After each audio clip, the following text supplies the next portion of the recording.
многие годы, знаешь, мы даже доски все понимали, что-то мазали как-то, они же, вот, понятия не было такого, да?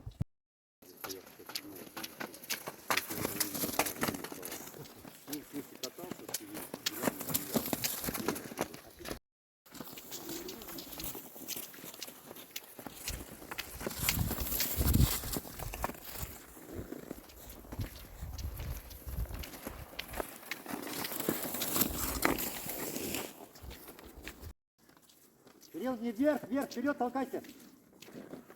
Руки вот вперед немножко, амплитуду увеличить, руками работать.